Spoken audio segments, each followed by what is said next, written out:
Laptop থেকে বেরিয়ে যেতে হবে।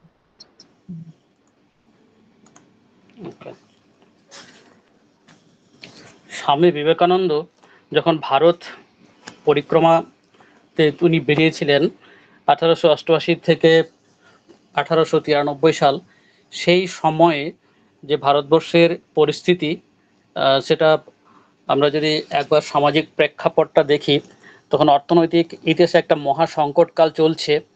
ইংরেজ শাসকেরা ভূমিসত্ত্ব খাজনা সংক্রান্ত যে নীতি অনুসরণ করেছিল, তারই ফলে ভারতের 76-এর মন্বন্তর 1176 বাংলা এবং ইংরেজি 1770 পর থেকে ইংরেজি 1900 খ্রিস্টাব্দ অবধি শতাধিক বর্ষব্যাপী একটানাই দুর্ভিক্ষ দেখা দিয়েছিল।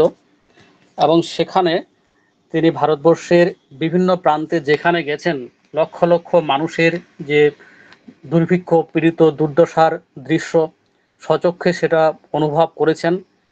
এবং ভারতবর্ষের মাদ্রাজে, বোম্বাই, মহীশূর বিভিন্ন জায়গাতে তিনি তার বক্তৃতার মধ্য দিয়ে সেগুলি প্রকাশ করেছেন। এবং তার ভিতরে যে একটি তীব্র ইচ্ছা যেটা জাগ্রত হয়, সেটা হচ্ছে ভারতবর্ষের এই আপামর জনসাধারণের আর্থিক দুর্দশা থেকে কি করে তাদেরকে মুক্ত করা যায়।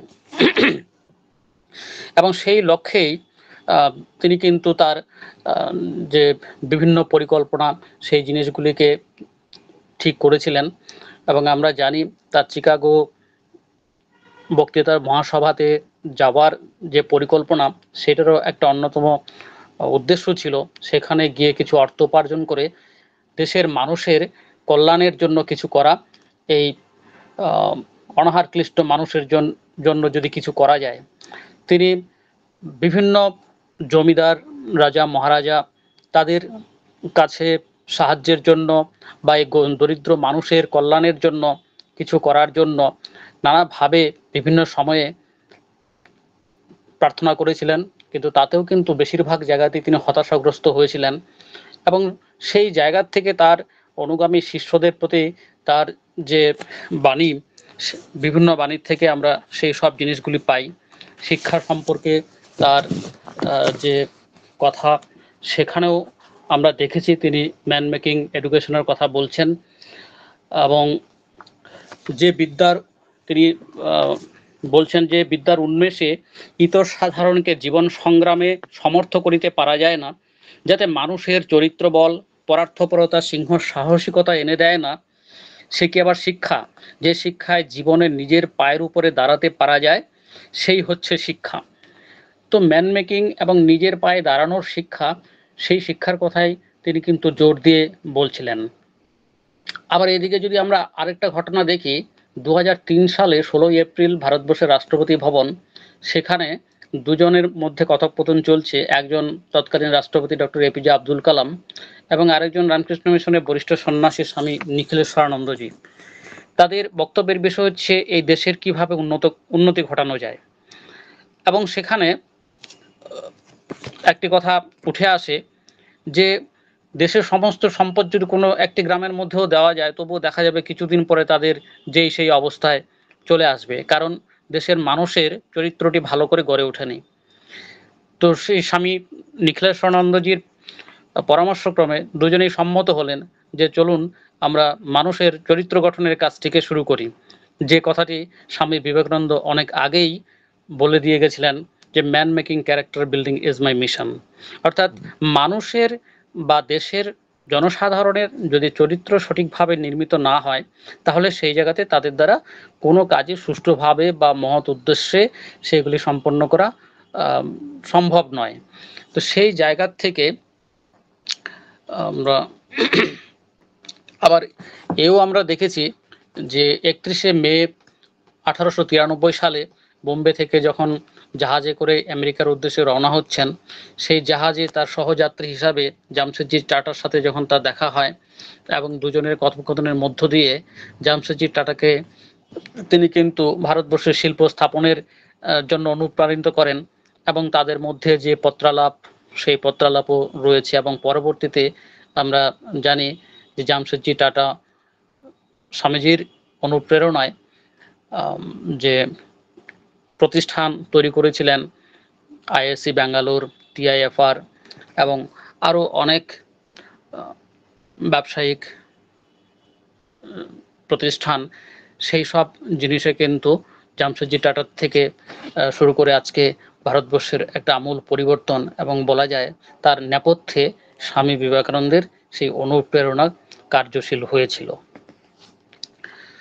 তো স্বামীজি যুবকদের জন্য যে আহ্বান জানিয়েছিলেন যে নিজের পায়ে দাঁড়ানোর শিক্ষা, অর্থাৎ ইংরেজের অনুকরণে তখনকার সমাজের যে অবস্থা ছিল যে পাশ্চাত্যের অনুকরণ বা ইংরেজদের অনুকরণে কিছু করতে পারলে নিজেকে ধন্য মনে করা, তো সেটাকে পুরো বিদ্রূপ বানিয়ে ইয়ে করে স্বামীজি বলছিলেন যে পরমুখাপেক্ষা এ দাসসুলভ দুর্বলতা এইমাত্র সহায় তুমি উচ্চাধিকার লাভ করিবে। মানে তাদেরকে পরোক্ষভাবে নিজের স্বাবলম্বী হওয়া, নিজের পায়ে দাঁড়ানোর এই সব জিনিসগুলি কিন্তু তিনি ব্যক্ত করেছিলেন। এবং সেই পরিপ্রেক্ষিতে যদি আজকে আমরা বর্তমান সমাজের দিকে তাকিয়ে দেখি, ভারতবর্ষের এখন যুবকের সংখ্যা 15 থেকে 29 বছর বয়স, এটাকে যুব হিসাবে এখন ধরা হয়, সেই সংখ্যাটা ভারতবর্ষে সারা পৃথিবীর মধ্যে সবচেয়ে বেশি, প্রায় 68 কোটির মতো জনসংখ্যা এই এজ গ্রুপে বিলং করে। এবং তার মধ্যে প্রায় 12 কোটির মতো জনসংখ্যা রয়েছে যারা না কোনো এডুকেশনের সাথে যুক্ত রয়েছে বা কোনো ইনকামের সাথে যুক্ত রয়েছে, যেটা গভর্নমেন্টের কাছে একটা বড় চিন্তার বিষয়।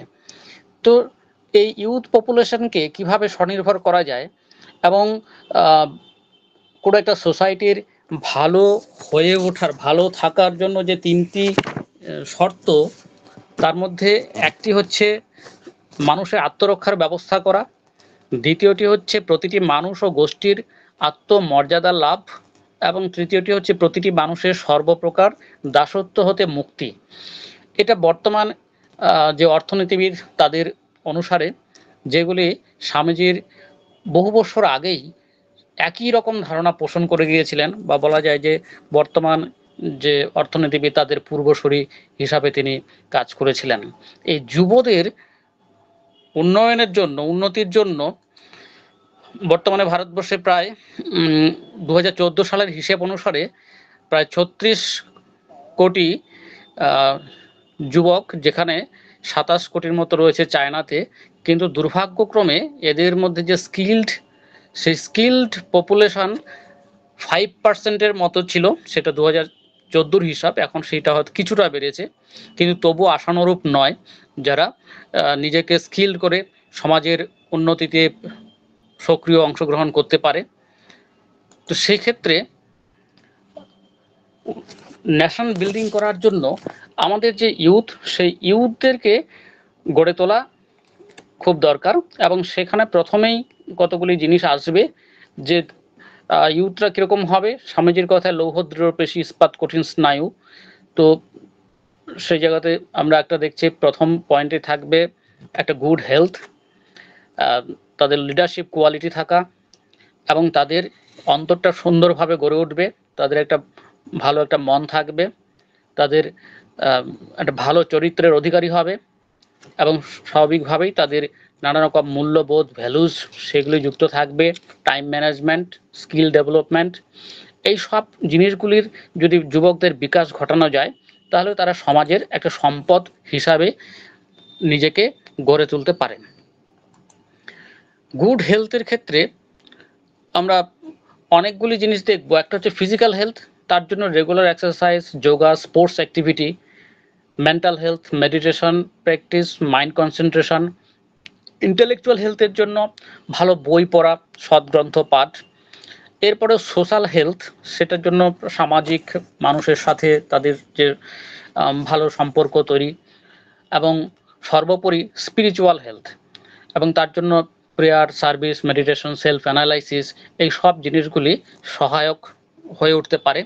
এবং এই প্রত্যেকটি ক্ষেত্রেই এখানে সাথে সাথে একটা উপার্জনের রাস্তাও যুক্ত থাকছে, কারণ স্বামীজির কথা অনুসারে আমরা যদি সোসাইটি ডেভেলপ করতে চাই, তাহলে প্রথমে আর্থিক উন্নতি, মানুষকে দারিদ্র্য থেকে মুক্ত করতে হবে, এবং সেখানে জব মার্কেট আমরা যেটা জানি আমরা ছোটবেলা থেকে শুনে এসেছি পড়াশোনা করো ভালো করে নিয়ে একটা চাকরি জোগাড় করো। এটা একটি মাত্র রাস্তা।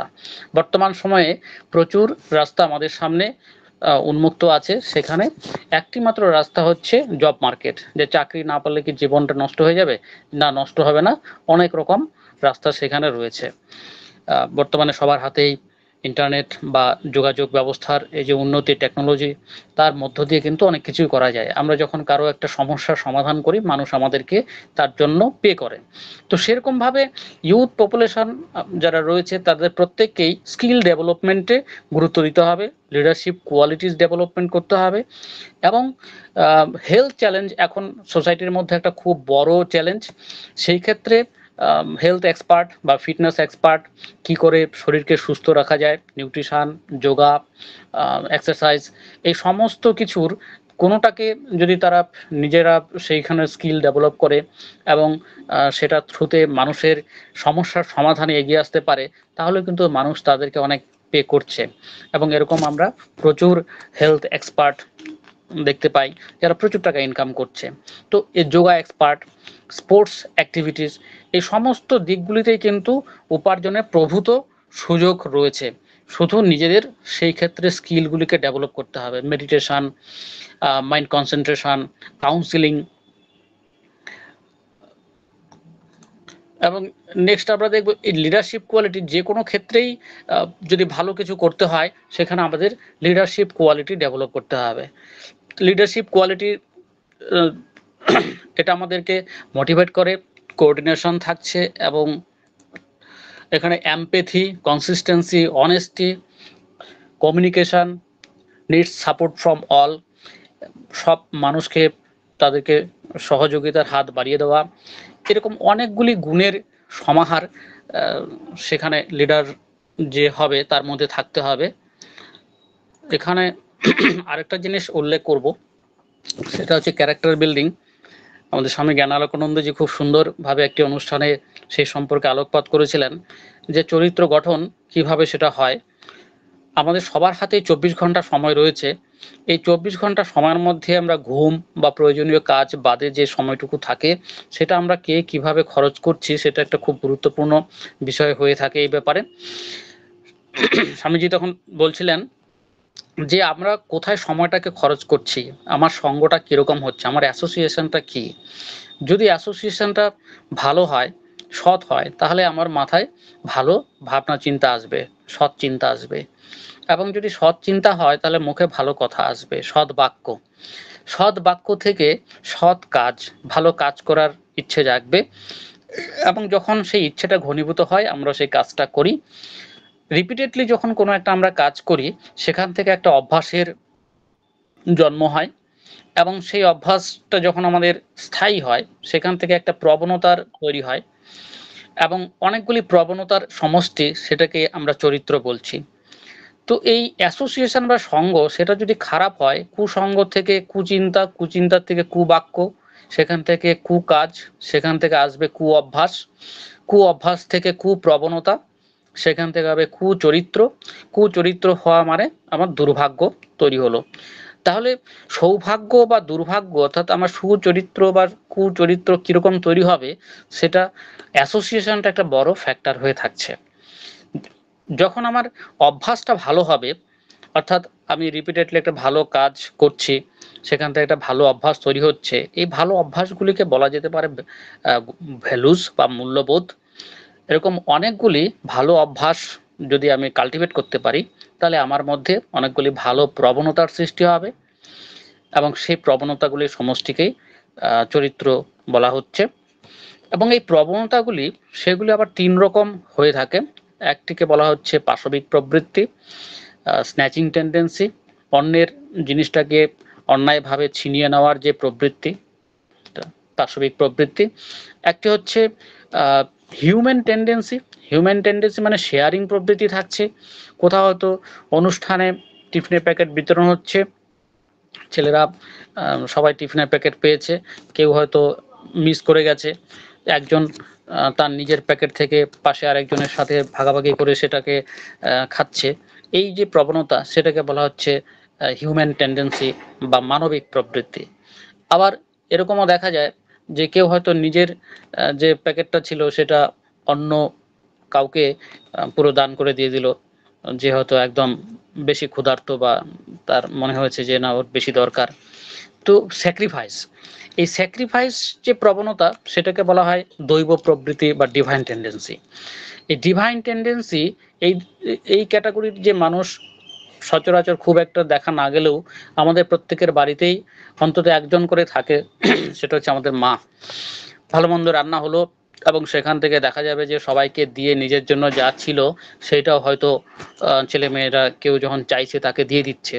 তো এই যে স্যাক্রিফাইস এটা মায়েরা অনবরত করেই থাকে, যার জন্য তাদের মধ্যে সেই দৈব প্রবৃত্তি, আমরা তাকে দেবতা দেবী হিসাবে তাকে আমরা দেখি, মাতৃদেবো ভব, পিতৃদেবো ভব।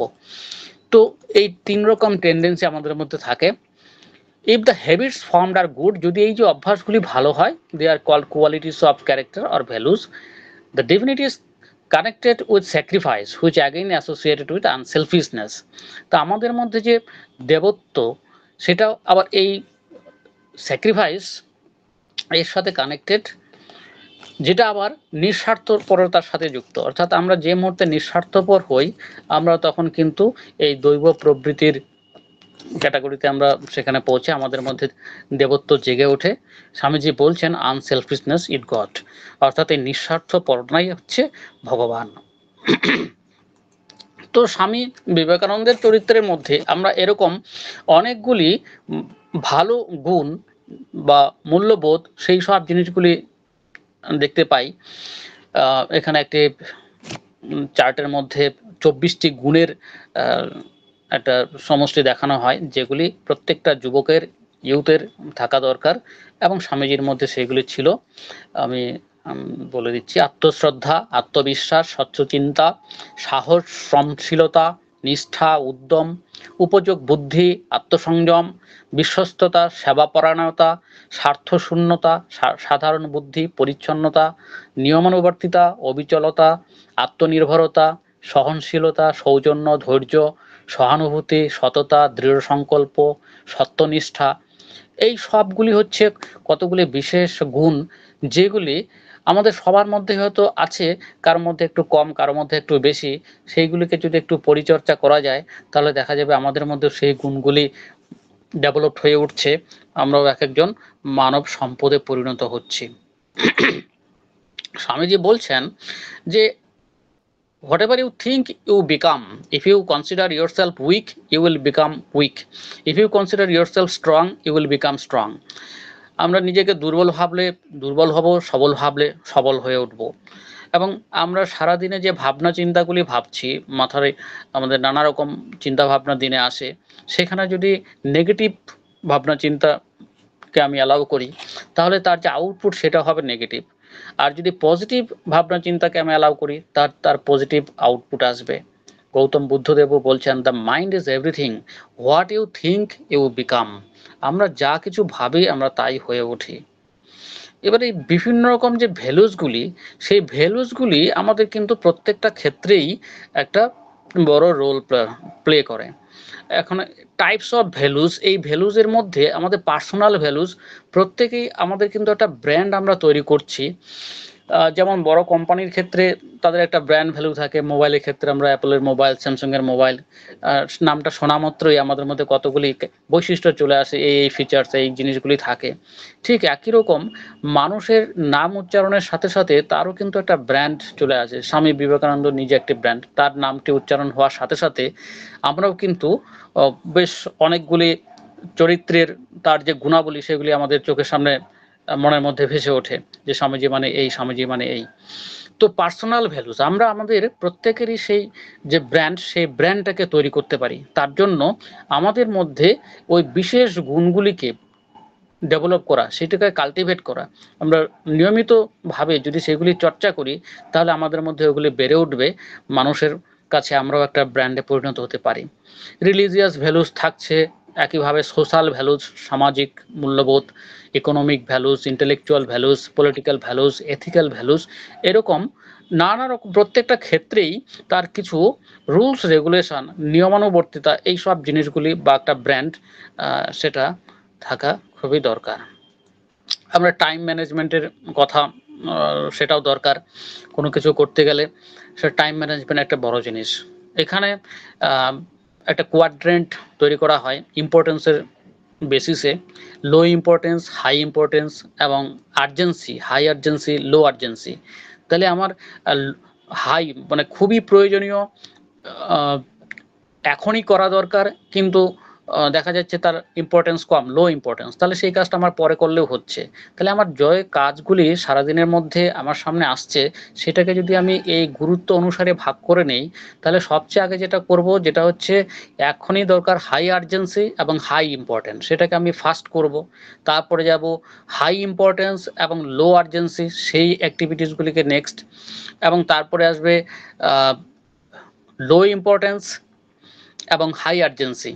আর যেখানে লো আর্জেন্সি এবং লো ইম্পোর্টেন্স, সেই কাজগুলি আমার করার কোনো দরকারই নেই। তাহলে সেখানে সময়টাকে আমি বাঁচাতে পারি। এই এই জিনিসটাকে যদি আমরা দেখি, আমরা অনেকেই লো আর্জেন্সি এবং লো ইম্পোর্টেন্স কাজের মধ্যে বেশি সময় নষ্ট করে দিই।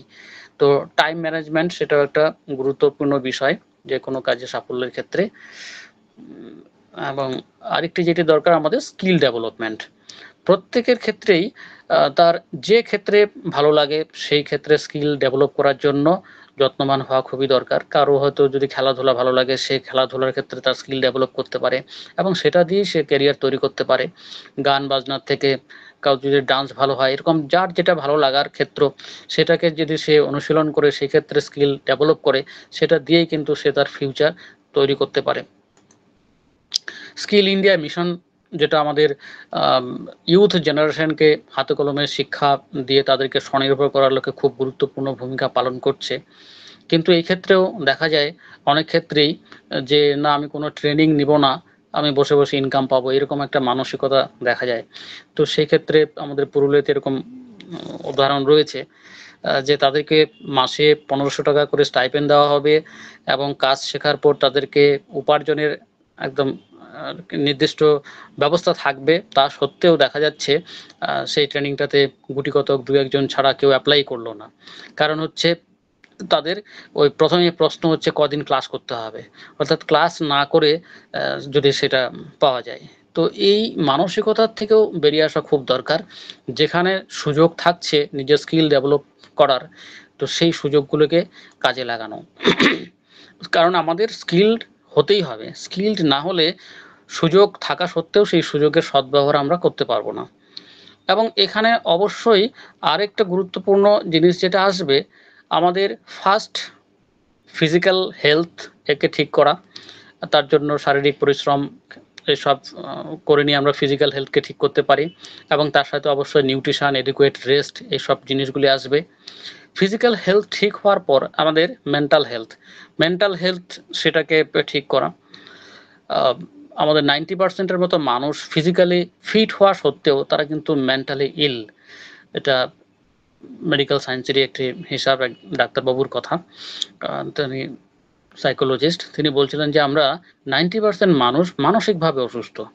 তো মেন্টাল হেলথ, তার জন্য আমাদের একটা গুড অ্যাসোসিয়েশন, পজিটিভ মেন্টালিটি থাকা, কিছু ভালো বই পড়া, এইসবের মধ্য দিয়ে, গুড অ্যাসোসিয়েশনের মধ্য দিয়ে আমরা মেন্টাল হেলথ সেটাকে ভালো করতে পারি। এরপরেও আমাদের ইন্টেলেকচুয়াল হেলথ সেটাকেও ডেভেলপ করা দরকার রয়েছে। ভালো চর্চা, পজিটিভ মেন্টাল অ্যাটিটিউড বই, সৎগ্রন্থ পাঠ, স্বামীজির লেখা বই, এই ধরনের বই পড়লে পরে আমাদের ইন্টেলেকচুয়াল হেলথ সেটা ডেভেলপ হতে পারে। এবং এরপর যেটা সর্বোচ্চ থাকছে সেটা হচ্ছে স্পিরিচুয়াল হেলথ। স্পিরিচুয়াল হেলথ আমার ফিজিক্যাল হেলথ ভালো, মেন্টাল হেলথ ভালো, ইন্টেলেকচুয়াল হেলথ ভালো। এরপর যদি আমার স্পিরিচুয়াল হেলথ সেটা যদি খারাপ হয়, তাহলে কিন্তু আমার আল্টিমেটলি অনেক কিছুই লস হয়ে গেল।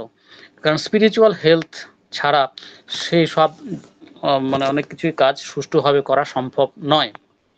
এবারে স্পিরিচুয়াল হেলথ সেটা বলতে কি বোঝায়, বা আমার স্পিরিচুয়ালিটি কি করে গ্রো করব, সেটা নিয়েও খুব সুন্দর বলেছেন স্বামী রঙ্গনাথানন্দজি। তিনি বলছেন, তোমার কি আধ্যাত্মিক উন্নতি হচ্ছে? তুমি কি অন্যদের ভালোবাসতে পারো? তোমার অন্তরে কি শান্তি আছে এবং সে শান্তিকে তুমি চারদিকে বিকিরণ করো? একেই বলে আধ্যাত্মিক উন্নতি। অর্থাৎ আমি চোখ বন্ধ করলে আমি যদি আমার মনের মধ্যে শান্তি পাই এবং সেই শান্তি যদি আমি অন্যদের মধ্যেও বিকিরণ করি, অর্থাৎ মানুষ আমার সংস্পর্শে আসছে বা কারো সংস্পর্শে গিয়ে কিছু কথা বলে তার মনের যে সমস্যা সেই সমস্যা দূর করতে পারছে, যদি সেটা সম্ভব হয়, সে যে শান্তি চারদিকে বিকিরণ করে, তাহলে বলছে যে একে বলছে আধ্যাত্মিক উন্নতি, যা উদ্দীপ্ত হয় অন্তর্জগতে মনোসংযোগের মাধ্যমে এবং বহির্জগতে সেবাভাবে অপরের জন্য কাজ করার মাধ্যমে।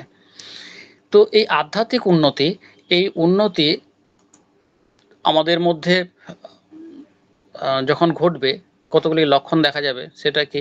ইট is a pathway from smallness to greatness. এটা আমাদের মানসিক সংকীর্ণতা থেকে উদারতার দিকে আমাদের নিয়ে যায়। Method two attain happiness and fulfilment self society world. এটা কি করে সুখী হওয়া যায়, সেই সুখী হওয়ার একটা মেথড, এবং সেটা শুধু নিজে নয়, নিজে, সমাজ এবং বিশ্বকে সেই সুখী করার একটা রাস্তা। Its capability and dignity is much greater than science.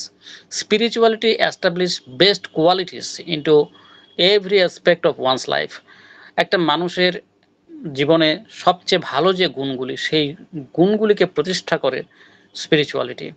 Problems are due to misconceptions. এই সম্পর্কে মানুষের মধ্যে অনেক মিসকনসেপশন রয়েছে, সেটাই হচ্ছে সমস্যা। এবং স্পিরিচুয়ালি যখন গ্রো করছে, মানুষের নানা রকম যে সমস্যাগুলি থাকে, সে মানসিকভাবে হয়তো প্রচণ্ডভাবে ডিপ্রেসড হয়ে আছে, সেই অবস্থায় তার যদি স্পিরিচুয়াল হেলথ ভালো থাকে, সে যদি মানুষকে, আমরা যেমন সবাই নিজেকে খুব ভালোবাসি, সবচেয়ে বেশি ভালোবাসি, তারপরে আর নিজের পরিবারের মানুষদের, বাবা মা, ভাই বোন, আত্মীয় স্বজন, এই ভালোবাসাটাকে যদি আমরা পাড়ার অন্যান্য মানুষ, সমস্ত মানুষকে যদি আমি আমার নিজেকে যতটা ভালোবাসি সেইভাবে ভালোবাসতে পারি, তাহলে দেখা যাবে যে আমি, আমার মধ্যে সেই স্পিরিচুয়ালিটি গ্রো করছে বা স্পিরিচুয়াল হেলথ আমার ডেভেলপড হচ্ছে, এবং তাতে মনের মধ্যে সে শান্তি আমরা পাবো। এবং সেই শান্তি এর পরবর্তী যেটা হবে, আমার মধ্য থেকে সেই শান্তি বিকৃত হবে অন্যের মধ্যেও। তো এই স্পিরিচুয়াল এডুকেশন, বলা হয় যে শিক্ষা কখনোই সম্পূর্ণতা লাভ করে না আধ্যাত্মিক ছাড়া। এই আধ্যাত্মিক ডেভেলপমেন্ট বা স্পিরিচুয়াল ডেভেলপমেন্ট, এই জায়গাটাকেও আমাদের অ্যাটেন্ড করতে হবে, সেখানেও পৌঁছাতে হবে। তাহলে যে কোনো কাজেই আমরা যাই না কেন, সেই কাজটা অনেক সুষ্ঠুভাবে হবে এবং সেটা কল্যাণকারী হবে, সেখানে কোনো রকম সমস্যা আসবে না। স্বামীজি বলছেন, they alone live who live for others. Spiritual upliftment journey towards unselfishness. তো এই নিঃস্বার্থপরতার যে জার্নি, যে সাধনা, সেটাই আমাদেরকে স্পিরিচুয়ালি আপলিফট করে। We are what our thoughts have made us, so take care about what you think. Words are secondary, thoughts live, they travel far. আমরা কি ভাবছি সেটা অত্যন্ত গুরুত্বপূর্ণ। এই জন্য আমাদের যে থট প্রসেস, সেই থট প্রসেসটাকে মনিটরিং করা খুব দরকার। ওয়ার্ডস আর সেকেন্ডারি, থটস লিভ, দে ট্রাভেল ফার।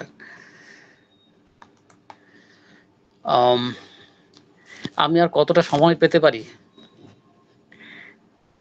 এমনিতে স্যার অনেকটা। এত সুন্দর সব ব্যাপারগুলো হচ্ছে যে আমাদের তো ছাড়তে আপনাকে ইচ্ছে করতে হচ্ছে, করছে না, কিন্তু তবু আমি বলবো স্যার কন্টিনিউ করুন, 8:30 অবধি তো কমসে কম করুন, 8:30 পর আমরা আচ্ছা অন্যান্য আচ্ছা, ঠিক শুরু করে দেবো। 8:30 অবধি আপনি করুন। ঠিক ঠিক আছে, ঠিক আছে। এইবার আমি একটা জিনিস যেটাতে একটু ফোকাস করতে চাই, সেটা হচ্ছে এই যে উপার্জনের কথা বলা হচ্ছে, সেই ব্যাপারটাতে আমরা আসি। যে parameters of A balanced life, একটা মানুষের জীবনে যে কতগুলি জিনিস দরকার, এক হচ্ছে আমাদের অর্থ দরকার, এবং শুধু অর্থ নয়, সময়ও দরকার, এবং তার সাথে একটা ইনকাম সিকিউরিটি দরকার, যে আমরা উপার্জন করছি, আমরা যতদিন উপার্জন করতে পারবো ততদিন অর্থ আসবে, আমি না থাকলে তখন উপার্জনের কি হবে, অর্থাৎ ইনকাম সিকিউরিটি। আমাদের অবর্তমানেও যদি সেই ইনকামটা আসে, তাহলে সিকিউরড ইনকাম, ইকোনমিস্টরা বলছে। অনেক মানুষ সেইভাবে উপার্জন করে, যারা বই লেখান, তারা বই থেকে রয়্যালটি ইনকাম পাচ্ছে। তো সেটা তার একবার কাজ করছে, ইনকামটা কিন্তু বারবার আসছে। তো এটাও এক ধরনের ইনকাম সিকিউরিটি। এবং আমরা রেসপেক্ট বা সম্মানটা উপার্জন করতে চাই।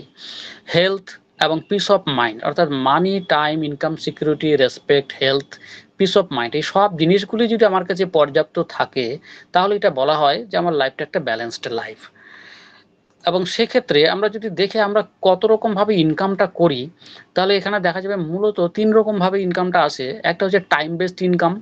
আমরা সময় দিচ্ছি, সেই সময়ের এগেইনস্টে আমাদের ইনকাম আসছে। যেমন যারা আমরা চাকরি করছি, বিজনেস করছে, অনেকে টিউশন পড়াচ্ছে বা যারা কৃষিকাজ করছে, ট্র্যাডিশনাল বিজনেস যারা করছে, সবাই কিন্তু সময় দিচ্ছে এবং সেই সময়ের বেসিসে তাদের একটা ইনকাম আসছে। আরেক ধরনের ইনকাম থাকছে যেটাকে বলা হয় মানি বেসড ইনকাম। মানি বেসড ইনকামে কি হচ্ছে, ইনভেস্টর তারা একসাথে প্রচুর টাকা ইনভেস্ট করছে এবং সেখান থেকে মোটা দাগের ইনকাম করছে। শেয়ার মার্কেট, স্টক মার্কেট এসব জায়গাতে মানুষ কি করছে, তাদের টাকা ইনভেস্ট করছে, সেই টাকা উপার্জন করছে। এটাও এক ধরনের ইনকাম, মানি বেসড ইনকাম। আরেকটা হচ্ছে অ্যাসেট বেসড ইনকাম। সেই অ্যাসেট বেসড ইনকাম সেটা আবার দুরকম হয়। একটা হচ্ছে ফিক্সড অ্যাসেট ইনকাম, কেউ হয়তো জমি কিনে রেখেছে, ফ্ল্যাট বা বাড়ি করেছে, তাহলে সেইটার থেকেও তার একটা ইনকাম আসে, সময়ের সাথে সাথে দামটা বাড়ে, জমি কিনে রাখলো, কিছুদিন পরে সেই দাম বেড়ে গেল, এটা একটা ফিক্সড অ্যাসেট। আরেকটা হচ্ছে লিকুইড অ্যাসেট। এই লিকুইড অ্যাসেট ইনকামটা কিরকম, একটা গ্রোয়িং অর্গানাইজেশন, কারো একটা গ্রোয়িং অর্গানাইজেশন রয়েছে, সেখান থেকে একটা ইনকাম আসে। যেরকম হচ্ছে আমরা এখন দেখি অনেক ইউটিউবার, ডিজিটাল ইনফ্লুয়েন্সার যারা রয়েছে, তাদের হয়তো 1 মিলিয়ন সাবস্ক্রাইবার আর 10 মিলিয়ন সাবস্ক্রাইবার। এটা হচ্ছে তাদের একটা লিকুইড অ্যাসেট। সে যখনই একটা ভিডিও পোস্ট করছে, লক্ষ লক্ষ মানুষ সাথে সাথে দেখছে এবং সে কিন্তু একটা মোটা দাগের ইনকাম করছে। আবার ডিজিটাল যে মার্কেটিং সিস্টেম, ফ্লিপকার্ট, অ্যামাজন, কিছুদিন আগে ফ্লিপকার্ট বিক্রি হয়ে গেছে ওয়ালমার্টের কাছে, সেখানেও প্রায় 1 লক্ষ কোটি টাকার মতো তার উপার্জন করে। তো ফ্লিপকার্ট তার নিজস্ব কোনো কারখানা নেই, কিছু নেই, ওয়ালমার্ট কেন এত টাকা দিয়ে তাকে কিনলো? কারণ হচ্ছে তার কাছে 160 কোটি কাস্টমার আছে, 160 কোটি মানুষ নিয়মিত ফ্লিপকার্টে ঢোকে, জিনিসপত্র কেনে। এটা হচ্ছে তার একটা লিকুইড অ্যাসেট। সেই অ্যাসেটটাকে কাজে লাগিয়ে ওয়ালমার্ট নানা রকম জিনিস সেখানে বিক্রি করছে। তো এই ধরনের নানা রকম ভাবে মানুষ কিন্তু এখন ইনকাম করছে। আগে এই জায়গাগুলি আমাদের অচেনা ছিল, আমরা শুধু চেনা জানা যে দু একটা রাস্তা সেইখানেই আমরা ছিলাম। কিছু মানুষ এগ্রিকালচারাল চাষবাস সেখান থেকে ইনকাম করছিল এবং আরেকটা ছিল জব, সে ছোট চাকরি বড় চাকরি যত রয়েছে সব কিছুই তার মধ্যেই পড়ে। এখন কিন্তু অনেকগুলি রাস্তা সেখানে উন্মুক্ত হয়েছে, যেখানে ইয়াং জেনারেশন তারা কিন্তু সেইখান থেকে নিজেদের একটু স্কিলড করে, একটু ট্রেনিং নিয়ে সেখান থেকে ইনকাম করতে পারে। এখন একটা নতুন কনসেপ্ট শুরু হয়েছে যেটাকে বলা হচ্ছে অ্যাগ্রোপ্রেনিয়র, এগ্রিকালচারাল বেসড এন্টারপ্রেনারশিপ। গতানুগতিক ধারায় যে চাষ চলছিল এতদিন, সেখানে কৃষকরা খুব পয়সা উপার্জন করার সম্ভব হচ্ছিল না, কিন্তু এখন দেখা যাচ্ছে টেকনোলজি ইউজ করে অর্গানিক ফার্মিং বা খুব কম জল ব্যবহার করে এবং এমন ভাবে সেই চাষ করা হচ্ছে, তাতে তারা লক্ষ লক্ষ কোটি কোটি টাকা উপার্জন করতে পারছে। প্রচুর হাইলি এডুকেটেড আইআইটি, মানে আইটি ইন্ডাস্ট্রির লোকও চাকরি ছেড়ে দিয়ে দেখা যাচ্ছে তারা তাদের সেই ফার্ম করছে। সাউথ ইন্ডিয়াতে এরকম অনেক উদাহরণ রয়েছে। প্রায় 200 কৃষকদেরকে তারা ট্রেন করে অর্গানিক ফার্মিং করছে এবং কোটি কোটি টাকা উপার্জন করছে। তো অ্যাগ্রোপ্রেনিয়র এটাও কিন্তু এখন একটা গ্রোয়িং কনসার্ন। এই চাষবাসটাকেও যদি বৈজ্ঞানিক পদ্ধতিতে ইয়াং জেনারেশন একটু ট্রেনিং নিয়ে সেটাকে করতে পারে, তাহলেও সেখানে কিন্তু প্রচুর অর্থ রয়েছে এবং সেটা সে একজন এন্টারপ্রেনার হিসাবে কাজ করছে, কোনো জব নয় যে 10টা 5টা ডিউটি করলো শেষ না। এবং তার হাতে সুযোগ থাকছে আরো শত শত মানুষকে ইনকাম দেওয়ার, কারণ তার অর্গানাইজেশন যখন বড় হবে সেখানে প্রচুর মানুষকে সে ইনভলভ করবে, তারা কাজ করবে, তার ইনকাম আসবে। তো এরকম ভাবে সেই সুযোগগুলি থাকছে। তো আর আরেকটা যেটা বর্তমানে ইনকামের ক্ষেত্রে একটা খুব গুরুত্বপূর্ণ রোল প্লে করছে, সেটা হচ্ছে পাবলিক ফ্র্যাঞ্চাইজি বিজনেস মডেল। যেমন ওই যে হলদিরাম, শ্রী লেদার্স, সেখানে ফ্র্যাঞ্চাইজি মডেলে যে বিজনেস হচ্ছে, যদিও এর ক্ষেত্রে একটু অসুবিধা আছে, প্রচুর অর্থের দরকার হয় একটা ভালো জায়গাতে দোকান দেওয়া, লোকজন রাখা। কিন্তু এই যে বিজনেস মডেলটা, সেই বিজনেস মডেলে মডিফাই করে আরও একটি বিজনেস মডেল আছে, সেটাকে বলা হয় প্রাইভেট ফ্র্যাঞ্চাইজি বিজনেস মডেল, যেখানে প্রত্যেকটা মানুষের রেসিডুয়াল ইনকাম আর্ন করার সুযোগ থাকে এবং তারা প্রত্যেকে কিন্তু একটা ব্যালেন্স লাইফের জন্য যে জিনিসগুলি দরকার, সেই রয়্যালটি ইনকাম, এই সমস্ত কিছু আর্ন করার সুযোগ থাকে। এবং তার উদাহরণ হিসাবে একটা ঘটনা উল্লেখ করা যায়, যেমন র্যাকরক, সে ম্যাকডোনাল্ড কোম্পানিতে ম্যানেজার ছিল। সেই র্যাকরক ভালো রান্না করতে পারতো, পেশায় ইঞ্জিনিয়ার ছিলেন, সে একটা রেস্টুরেন্ট খুলে এবং তার দোকান কিছুদিনের মধ্যে খুব ভালো বিক্রি হতে শুরু করে, তার প্রচুর মুনাফা হয়। এবার সে ঠিক করে তার বিজনেসটাকে বাড়াবে এবং পেপারে অ্যাডভার্টাইজ দেয় যে আমি বিজনেসটা বাড়াতে চাই, কেউ ইন্টারেস্টেড থাকলে যাতে কন্ট্যাক্ট করে, কিন্তু দুটো শর্ত আছে যে সে আমি তাকে সবকিছু শিখিয়ে দিব, কিন্তু সে কাউকে শেখাতে পারবে না, যা প্রফিট হবে তার 2% আমাকে দেবে, সে 98% লাভ সে নেবে। তো এইভাবে তার বন্ধু আর্থারের বোন ন্যান্সি, এরকম করে অনেক মানুষ তার সাথে যুক্ত হয় ধীরে ধীরে এবং র্যাকরোক সবাইকে সেই বিজনেস শিখিয়ে দেয়, সবাই র্যাকরোকের জিনিস বিক্রি করে, সারা পৃথিবী জুড়ে সেটা ছড়িয়ে যায়। এই কনসেপ্ট হচ্ছে ম্যাকডোনাল্ড যে ফাস্ট ফুড সেটা। এতে যেটা হলো, র্যাকরোকের সারা পৃথিবী জুড়ে প্রায় 40,000-এর উপরে কাউন্টার আছে। একটা কাউন্টার দিনে 10 ঘন্টা যদি খোলা থাকে তাহলে 4 লক্ষ ঘন্টা পার ডে র্যাকরোকের বিজনেস হচ্ছে। একটা কাউন্টার থেকে 100 টাকা উপার্জন করলেও 40 লক্ষ টাকা পার ডে র্যাকরোকের ইনকাম। এবং র্যাকরোক অনেক বছর আগেই পৃথিবী থেকে চলে গেছেন, কিন্তু তার সেই ইনকাম সেটা কিন্তু তার ফ্যামিলিতে আসছে। অর্থাৎ সে একবার একটা সিস্টেম তৈরি করে গেল যেখান থেকে তার ফ্যামিলি, তার হোল জেনারেশন ইনকামের দিক থেকে সিকিউর হয়ে গেল, তাদের সেই ব্যাপারে ভাবতে হবে না। তাহলে এখানে একদিনের মধ্যে প্রায় 4 লক্ষ ঘন্টা উপার্জন হচ্ছে র্যাকরোকের। যদি আমরা একটা মানুষের সারা জীবনের উপার্জন দেখি, 40 বছর চাকরি করে এবং বছরে 50 সপ্তাহ, সপ্তাহে 6 দিন, প্রত্যেকদিন 10 ঘন্টা করে যদি সে ডিউটি করে, তাহলে তার সারা জীবনে যে আর্নিং টাইম সেটা 1,20,000 ঘন্টাতে গিয়ে দাঁড়ায়। অথচ র্যাকরোক একদিনে 4 লক্ষ ঘন্টা উপার্জন করছে। এই যে একটা নতুন একটা কনসেপ্ট, এই বিজনেস মডেলটাকে বলে পাবলিক ফ্র্যাঞ্চাইজি বিজনেস মডেল, যেটাকে মডিফাই করে আরেকটা বিজনেস মডেল আছে যেখানে প্রত্যেকটা মানুষকে এই র্যাকরোকের মতো ইনকাম করার সুযোগ দেওয়া হয়, যেটাকে বলা হচ্ছে প্রাইভেট ফ্র্যাঞ্চাইজি বিজনেস মডেল। এই প্রাইভেট ফ্র্যাঞ্চাইজি বিজনেস মডেলের মাধ্যমেও কিন্তু আজকে, কারণ ইন্টারনেট কানেকশন সব জায়গাতেই রয়েছে, তাদের কোনো দোকান দেওয়া দরকার হয় না, এর সহযোগিতায়, এর একটু ট্রেনিং নিয়ে, নিজেকে একটু শিখে নিয়ে ইয়াং জেনারেশন, গ্রামে গঞ্জে প্রত্যন্ত ছেলেমেয়েরাও কিন্তু মানে নিজের পায়ে দাঁড়াতে পারে এবং প্রভূত উপার্জন করার সুযোগ সেখান থেকে তারা পেতে পারে। তো আবারও সবাইকে আহ, অনেক অনেক ধন্যবাদ যে আমাকে এই সুযোগ করে দেওয়ার জন্য। আহ, আমি নিজে অত্যন্ত কৃতজ্ঞ যে এরকম একটা প্ল্যাটফর্মে কিছু বলার সুযোগ পাওয়া, কিন্তু একটু নানা রকম সমস্যা হওয়াতে সেজন্য একটু দুঃখিত। তো তবুও সবাইকে আবারও আমার আন্তরিক ধন্যবাদ, কৃতজ্ঞতা, শ্রদ্ধা, নমস্কার জানিয়ে এখানেই শেষ করছি। আমরা আমরা আপনার এই অসাধারণ বক্তব্যে এবং আমরা ঋদ্ধ হলাম। আর স্বামীজির ভাবধারা যে বিভিন্ন দিগন্ত উন্মোচিত হতে পারে, সেই ব্যাপারগুলো আমাদের অনেক কিছুই জানা ছিল না, নতুন নতুন জিনিসগুলো জানলাম। যেভাবে স্বনির্ভরতার দিকে আমাদের যুব সমাজ এগিয়ে যেতে পারে স্বামীজির ভাবধারায় থেকেও। আর আমরা সেই জন্য খুব আপনাকে কৃতজ্ঞতা জানাই, এত সুন্দরভাবে আপনি বললেন। এখন আমি অনুরোধ করব প্রশ্নোত্তর পর্বের জন্য, যদি এই বিষয়ের উপর প্রাসঙ্গিক কোনো প্রশ্ন কেউ করতে চান তাহলে প্রশ্ন করতে পারেন আনমিউট করে বা চ্যাট বক্সে দিয়ে। আর আপনার দিন চ্যাট বক্সে কোনো প্রশ্ন থাকলে, অথবা আনমিউট করে প্রশ্ন করুন কিছু যদি থাকে কারো। আমি ততক্ষণ একটা ঘোষণা করছি ছোট। সেই ঘোষণাটা হচ্ছে, আমাদের এই অনলাইন প্ল্যাটফর্ম এটা খুব গত 15ই জুলাই এই প্ল্যাটফর্মের জন্মদিন করেছি। আমরা খুব আনন্দের সাথে করেছি। আমাদের সংগঠন ইয়ং সোলজার, আমি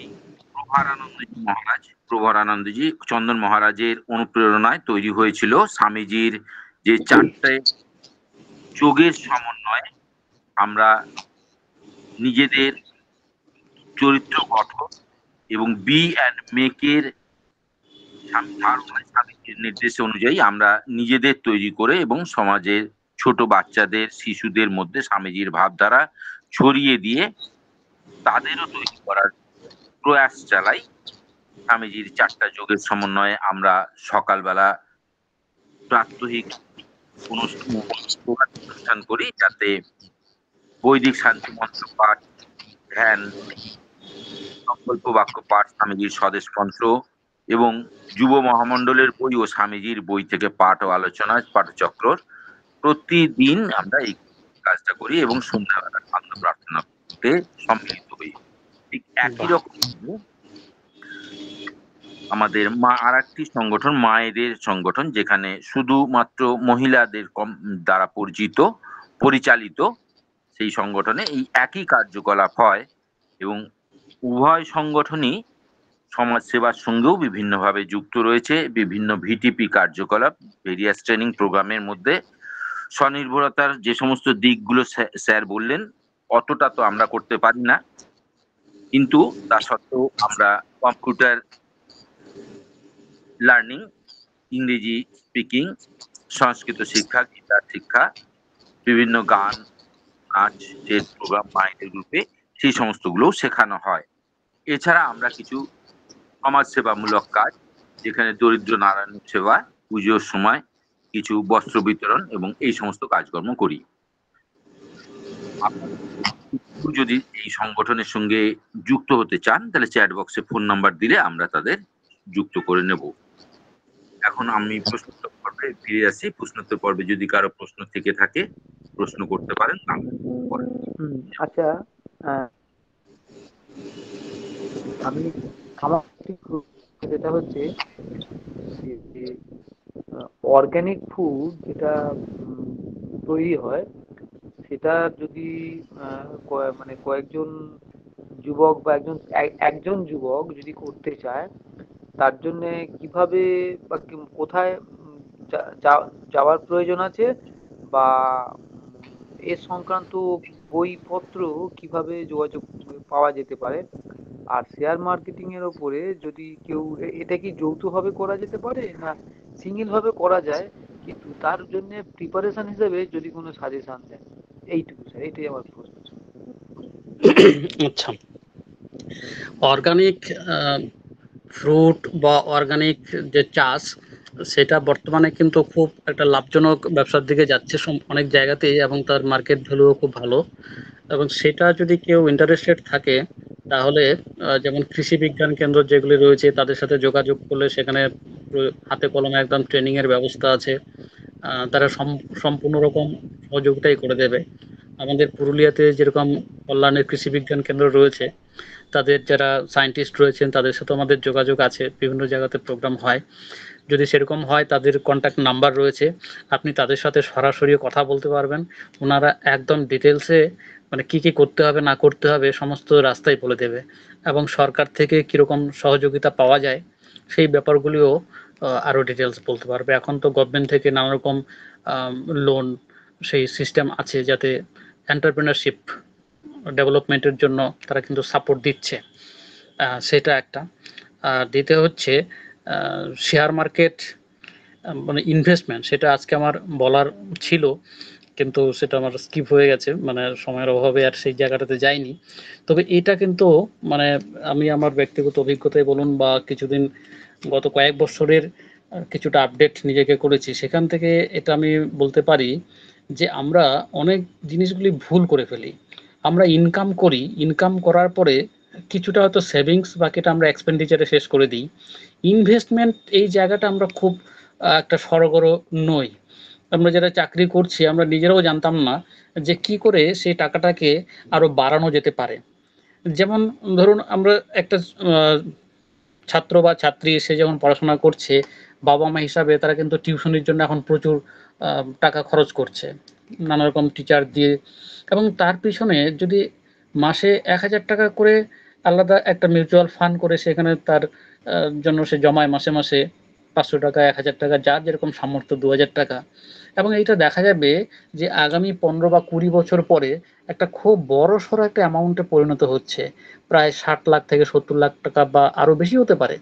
এখানে আমরা এফডি যখন করছি সেখানে ৬% ম্যাক্সিমাম হয়তো ৭% ইন্টারেস্ট দিচ্ছে, বা প্রভিডেন্ট ফান্ড সেখানেও ৮% এর কম। কিন্তু মিউচুয়াল ফান্ডে অন অ্যান অ্যাভারেজ মিনিমাম 15% একটা থাকেই, সেখানে অনেক ক্ষেত্রে 30%, 40% সেরকমও কিন্তু গ্রো করে।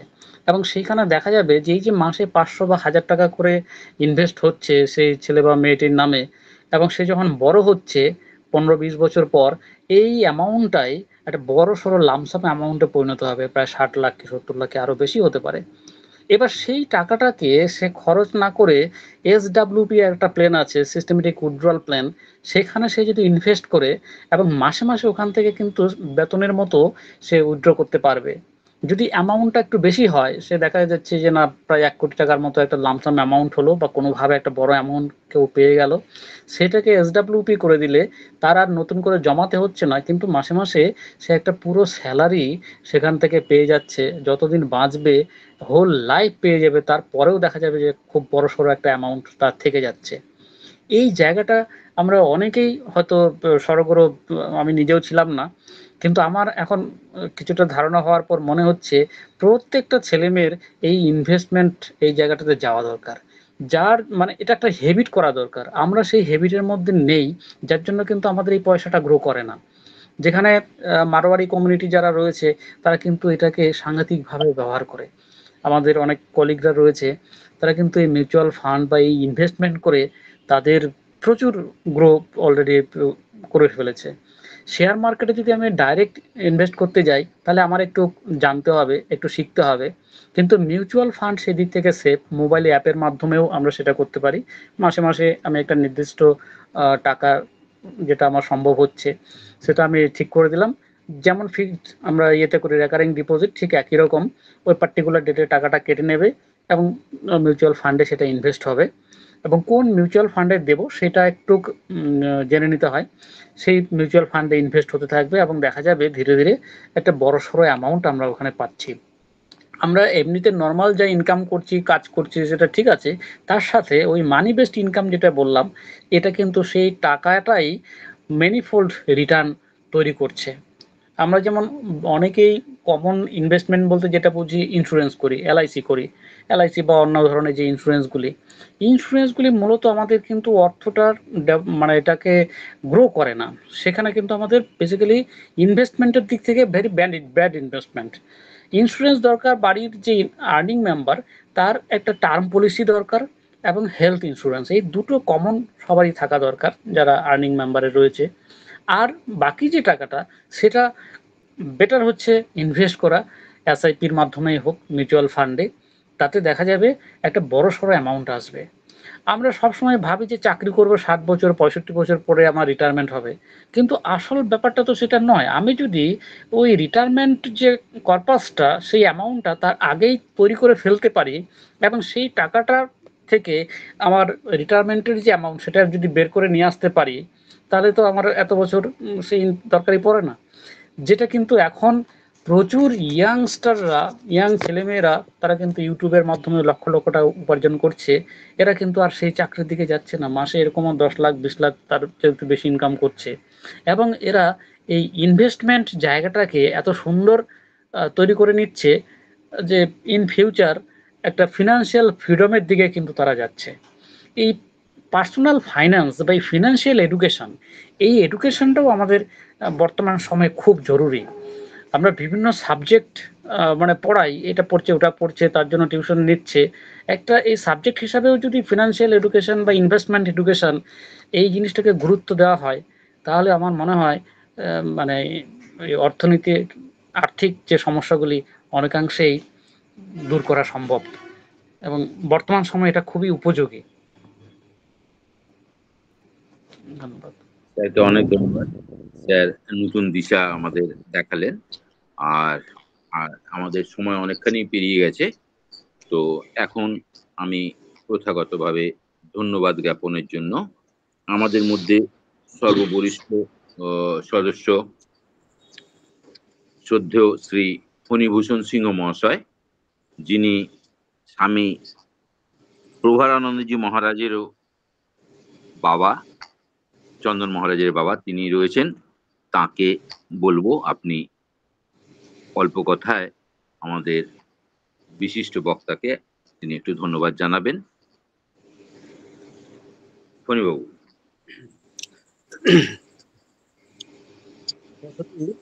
স্যারকে আমার শুভেচ্ছা এবং নমস্কার।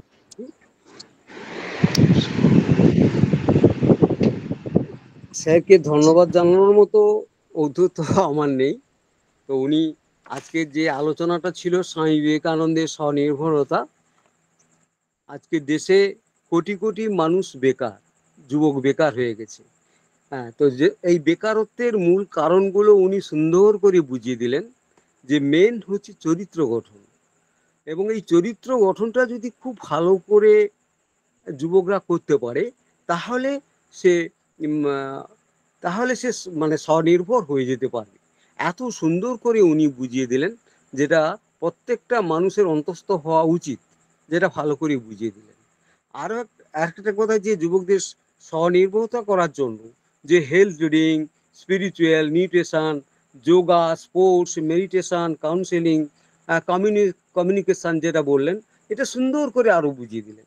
যে এটা মানে যদি একটুকু মানুষ মানে যারা শুনছে তারা যদি একটু ভালো করে বুঝতে পারে, তাহলে খুব সুন্দর করে বুঝতে পারবে। এবং আশা করি যে চাকরির জন্য কেউ বেকার হয়ে বসে থাকবে না। যে উনার স্যারের কথাগুলো যদি সুন্দর করে একটুকু মন দিয়ে শোনেন, আমার মনে হয় চাকরির জন্য আর কেউ বসে থাকবে না, আমি এটা মনে করছি আর কি। আরও একটা জিনিস যেটা ভালো করে বললেন উনি, যে স্কিল ডেভেলপমেন্টের ব্যাপার নিয়ে, যেটা মেন্টাল হেলথ, ইন্টেলেকচুয়াল হেলথ বা স্পিরিচুয়াল হেলথের কথাটা যে উনি ভালো করে বুঝিয়ে দিলেন। তো সময়টা খুবই সংক্ষেপ ছিল, কারণ যান্ত্রিক গোলযোগের জন্য উনি একটু সময়টা চলে গেছে।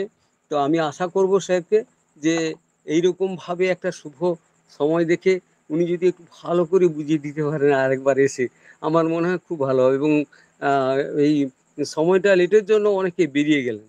তো প্রথমের দিকে খুব ভালো জয়েন হয়েছিল, পরপর যখন এই যান্ত্রিক গোলযোগ হচ্ছে, পরপর হয়তো অনেকেই লেফট হয়ে গেছে। স্যারকে অনুরোধ করব যে আর একটা দিন এসে আপনার এই মূল্যবান বক্তব্যগুলো সবার কাছে আরেকবার তুলে ধরবেন, এইটুকু আশা রাখি।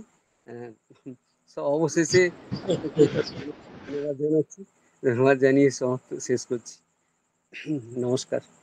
এখন আমরা প্রথাগতভাবে আমাদের সমাপ্তি সঙ্গীত শোনার জন্য সর্বকনিষ্ঠ আমাদের সদস্য সর্ববরিষ্ঠ ধন্যবাদ জ্ঞাপন করলেন, এবং সর্বকনিষ্ঠ আমাদের সদস্য প্রাঞ্জল সাহা সে সমাপ্তি সঙ্গীত পরিবেশন করবে। প্রাঞ্জল বাবু। ঠাকুরমা স্বামীজির চরণে প্রণাম জানিয়ে আমি আজকে এটি স্বামীজির জন্য রচিত গান গাইছি। বীর সেনাপতি, বীর সেনাপতি বিবেকানন্দ, ওই যে ডাকিছে আয় রে আয়, আহ্বানে তার আপনা ভুলিয়া কত মহারথী ছুটিয়া যায়। বীর সেনাপতি, বীর সেনাপতি বিবেকানন্দ, ওই যে ডাকিছে আয় রে আয়, আহ্বানে তার আপনা ভুলিয়া কত মহারথী ছুটিয়া যায়। বীর সেনাপতি আত্মত্যাগের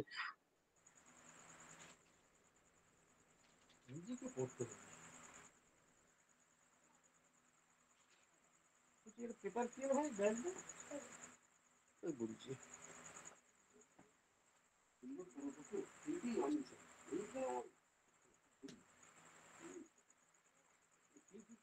আমার পুরো আমাকে